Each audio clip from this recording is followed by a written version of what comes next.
Bonjour à tous et bienvenue sur boursicoté.com pour cette nouvelle analyse technique des principaux indices mondiaux avec un indice allemand qui a connu lui aussi un départ, donc un début de semaine assez fort et puis a consolidé là tout au long de la semaine. Malgré tout, ce que l'on peut constater, c'est que par rapport à la précédente dynamique ici, on s'est inscrit donc dès le début au-dessus de la moyenne mobile 20 exponentielle. On est venu marquer un contact avec la bande de Bollinger supérieure, ce qui n'était plus arrivé ici depuis quelques semaines, puisque le précédent contact, il se situe ici sur cette zone de cotation du début du mois d'août de cette année. Depuis, il n'y avait plus de contact. Là, on revient au contact, donc clairement, il peut s'agir d'un mouvement de retournement de tendance. Et je dirais même que la phase de consolidation qui a suivi irait même en ce sens, puisque après justement ce contact sur la bolle supérieure, on est venu valider la moyenne mobile 20 exponentielle comme zone de support. Toutefois, les indicateurs plaident pour une consolidation qui pourrait se poursuivre. Donc la semaine prochaine, ce que l'on va surveiller, c'est une éventuelle poursuite et une éventuelle cassure ici de cette zone des 12 550 points. Un objectif ici à 12 350 viendrait combler le gap que nous avons eu ici entre le 13 et le 14 octobre. Et en cas de cassure, là clairement, on aura un signal qui affaiblirait énormément la dynamique haussière donc en construction, avec même un risque de retournement sous 12 000 points.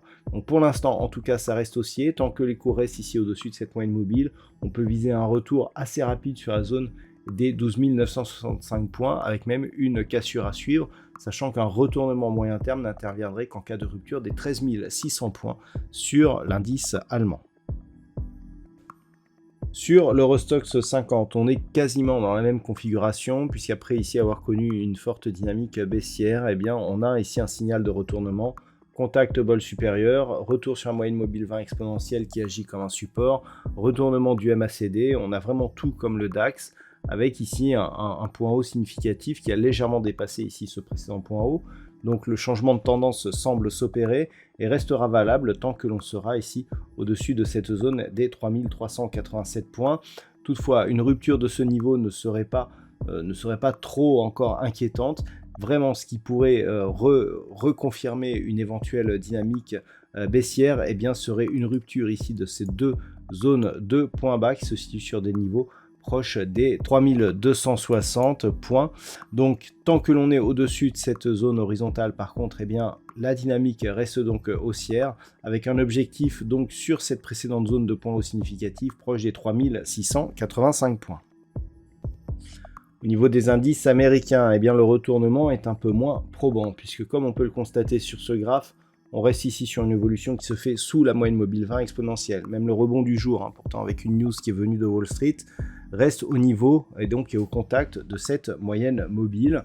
Donc pour l'instant, on est toujours dans une dynamique qui reste baissière. Il faudrait casser ici cette zone des 3810 points pour commencer à avoir un signal qui inverserait la tendance, mais pour l'instant, on n'y est pas du tout. Donc les cours se stabilisent, semble-t-il, sur cette zone des 3720 points. Pour l'instant, il n'y a pas plus de signal que ça de retournement, et donc on reste dans une tendance qui serait confirmée en cas de rupture ici de cette zone des 3640 points.